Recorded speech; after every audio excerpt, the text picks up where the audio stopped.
भूया ही नहीं, कई ऐसे पिछड़े अति पिछड़े जाति के लोग हैं जो सदन के अंदर नहीं पहुंच सकते, और हम उस पर भी अपना अध्ययन जारी रखे हैं कि सदन में वैसे समाज, कौन से ऐसे समाज हैं पिछड़ा अति पिछड़ा दलित में कि वो समाज अब तक सदन में नहीं पहुंचा। हालांकि ये बड़ी चुनौती है, सदन में पहुंचाने के लिए, लाने के लिए हमें कई चीज़ें पर काम करना पड़ेगा, और वो चीज़ें हमको आगे ला करके लोगों के बीच लाना पड़ेगा। लेकिन इतना जरूर कहूँगा कि जब इस कास्ट इक्वेशन देखें, सामाजिक दृष्टिकोण से देखें, तो जिसकी जितनी हिस्सेदारी उसकी उतनी भागीदारी हमारे संगठन ऑर्गेनाइजेशन में भी देखेंगे और टिकटों में भी दिखेगा आने वाला। सर, स्क्रीनिंग कमेटी बनाई गई है, अखिलेश सिंह को जगह नहीं दिया गया। देखिए, ऐसा उनको बोलिए, किसी का नाम का विषय नहीं होता, थोड़ा सा फॉर्म पीछे कीजिए ना। कमेटी बहुत हाई लेवल पे होता है और उसमें कई चीज़ देखे जाता है। इस पर कोई टीका टिप्पणी वाली बात नहीं है। हमारे नेता सब लोग हैं और सब वरीय लोग इसमें बने हैं, इसलिए हम समझते हैं कि ये स्क्रीनिंग कमेटी काफ़ी सक्षम, अनुभवी और निर्णय लेने वाली स्क्रीनिंग कमेटी है, और मैं काफ़ी उस कमेटी जो आई है उस ये आज का जो सम्मेलन है, ये मुसहर भुइयां समाज का जो चुनाव, जो आने वाला जो आगामी चुनाव है, उस चुनाव में मुसहर भुइयां समाज के जो इश्यूज हैं, जो सवाल हैं, उसके लिए इस कार्यक्रम को आयोजन किया गया था। खास करके महागठबंधन के जो सदस्य हैं, जो पार्टियां हैं, खास करके कांग्रेस, आरजेडी और माले और भी जो साथी हैं, उन सब से मतलब हम लोग ये कह रहे हैं कि मुसहर भुइयां के जो समाज का जो इशू है, उस इशू को ये चुनावी मुद्दा बनना चाहिए। जैसे हम मुसहर भुइयां समाज के लोग हैं, आज़ादी के 7 दशक बीत गया, हम लोग जिस घर पे रह रहे हैं, जिस घर में रह रहे हैं, जिस ज़मीन पे रह रहे हैं, उस ज़मीन का करीब 95% लोगों के पास मालिकाना हक नहीं है।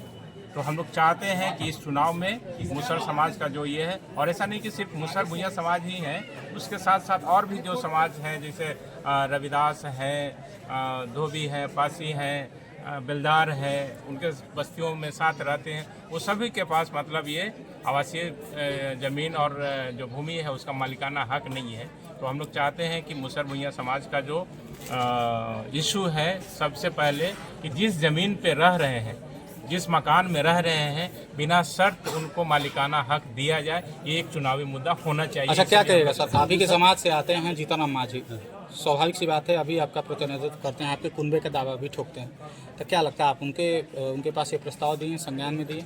जी, जीतनराम मांझी जी को ये बहुत पहले, मैं इसके नहीं, बहुत पहले जब भी मैं उनसे मिला, उनके साथ काम किया, और जब भी मौका मिला है उनको हम इस बात को कहें तो बोले कि ठीक है, सरकार में है, हम जब समय आएगा, तब ताकत मिलेगी, तब हम इस काम को करेंगे।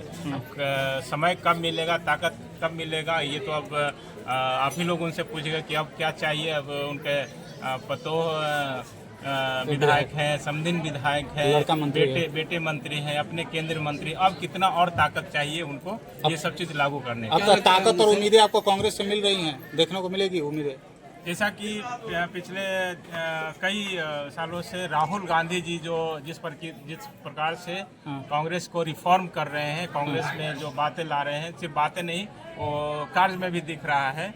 और वो जिस प्रकार से बिहार जब भी आए हैं, हमारे जो समाज के जो आइकॉन है, हमारे मुसहर भुइयां समाज के जो योद्धा हैं, बेसिकली मुसहर भुइयां समाज नहीं कहेंगे, पूरे बिहार की बात करेंगे, दशरथ मांझी जी के सुपुत्र के घर बनवा रहे हैं, और जब भी मौका मिलता है दशरथ मांझी जी के वो जगह पे गए और उनके सुपुत्र गए, उनका घर बनवा रहे हैं। आज तक उनके पुत्र हमारे साथ बैठे हुए हैं, उनसे भी आप लोगों ने इंटरव्यू लिया है, वो कह रहे हैं कि नेता तो बहुत आए और गए, लेकिन घर किसी ने नहीं बनवाया। और राहुल गांधी जी का एक सबसे पॉजिटिव चीज़ ये है कि वो बिना कहे उनका घर बनवा रहे हैं, और इससे अच्छा और बेहतर क्या हो सकता है कि वो काम भी कर रहे हैं, उसका प्रचार भी नहीं कर रहे हैं। मतलब आप कांग्रेस के रिफॉर्मेशन की बात की, लेकिन जो मुसहर समाज की ट्रांसफॉर्मेशन की बात की जाए तो उसमें राहुल गांधी कितना प्रतिबद्ध रहेंगे, ये बात है? राहुल गांधी जी जिस तरीके से वो बात कर रहे हैं, काम कर रहे हैं, और उन्होंने स्पष्ट कहा है कि जिनकी संख्या है उतनी भागीदारी वो हर चीज़ों में देने जा रहे हैं, चाहे कांग्रेस में हो, चाहे कांग्रेस में है, चाहे तो ये कांग्रेस में एक नए युग की शुरुआत कर रहे हैं राहुल गांधी जी, और हम लोग का विश्वास है कि हम लोग को राहुल गांधी जी के जो सोच है, जो मिशन है, उसको वो पूरा करेंगे और हम लोग उनमें विश्वास करते हैं। अपना परिचय दीजिए। मैं जी एक सवाल था आपसे। मांझी जी कहते हैं कि मुसर भुइयां समाज जो है कि मेरा जो है सब समर्थक है। क्या लगता है नेता हम मुसर भुइयां समाज का नेता है, क्या आप लोग मानते हैं उनको नेता?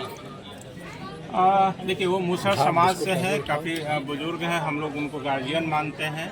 और लेकिन ये कहना मतलब बहुत ये होगा कि वो मुसर भुइयां समाज के नेता हैं। हम लोग समाज से आते हैं, लेकिन सर्वमान्य नेता नहीं है। और मुसर भुइयां की अगर बात करें तो बहुत सा ऐसा काम है जो उनको करना चाहिए था, उनको पावर मिली और वो नहीं कर पाए, इसलिए हम लोग नहीं समझते हैं कि मतलब वो एकमात्र उनके मंत्रिमंडल काल में भी जो है रहते हुए भी मुख्यमंत्री भी रह चुके हैं, फिर भी मुसर भुइयां समाज का उत्थान नहीं हुआ। जिस चीज़ को लेकर होना चाहिए था वो नहीं हुआ है, और अब लगता है कि अब उनसे अब नहीं हो पाएगा। दलित की 24 जातियाँ, 22 जातियों का विकास हुआ, लेकिन 2 जातियाँ पिछड़े मुसर भुइयां, जिसमें शराब और शिक्षा से ज़्यादा है। क्या कीजिएगा उसके लिए? देखिए, हम लोग जहाँ भी जाते हैं, ये हम भी उससे ग्रसित हैं। हमारा भी, क्योंकि मैं खुद उस परिवार से हूँ। हमारे आस पड़ोस में बहुत सारे लोग शराब बनाते हैं, शराब पीते हैं। हम लोग उसके ऊपर जागरूक करते हैं और उनको समझाने की कोशिश करते हैं, लेकिन ये तो व्यक्तिगत मामला है। ये धीरे धीरे लोगों को जब चीज़ें उसके बुराई के बारे में समझ में आएगी, इससे दूर होंगे। और खास करके ये नए जो यंग जनरेशन है, इससे काफ़ी दूर हो रहे हैं, पढ़ाई लिखाई पे ध्यान दे रहे हैं, इसलिए चेंज आएगा। कि जो है हम मुसर भुइयां समाज के जो है हमारे काफ़ी समर्थक हैं, गया से वो सांसद भी हैं। जीतन मांझी तो अपने ही घर में सब समाज लोग बन गया है। कोई विधायक है, कोई MP है, कोई मंत्री है, तो हर जन लोग के कहाँ देखा कि कौन के विधायक बना दिया, किसी को बनाया है? कहते हैं कि हम मसीहा हैं लोगों के लिए। तो अपना जातिक पर तक बोलवे करता है, अब जातिक पर तक काम नहीं किया है ना। दुनिया देखिए, शोक की बात एक है, हमारे पिताजी परसवार्थी के लिए काम किया है, 22 साल में रास्ता बना दिया। अब स्वार्थी नहीं बना। अब दुनिया में जो विधायक है, MP है, मंत्री है, जो अपना स्वार्थ में कि राजा बन जाएंगे। हमारे पिताजी सोचा नहीं कि हम राजा बनेंगे, हम जनता लिए काम करें। 22 साल में रास्ता बना दिया, कुछ सरकार से मांग किया है हमारे पिताजी। अपना नाम, अपना परिचय दे दीजिए। नीतीश कुमार से कहा, देखिए पक्की रोड, अस्पताल, थाना, किसान भवन ये बनाएगा। नीतीश कुमार को कहा कि हम बनाएंगे, उसका मृत्यु होना पर सब कुछ बन गया है। बाल बच्चा लिए कुछ मांग नहीं किया है कि हम हमारे बाल बच्चा, एक लड़के हैं, एक लड़का लिए क्या मांगेंगे। सबसे बिहार में हमको बाल बच्चा। ठीक।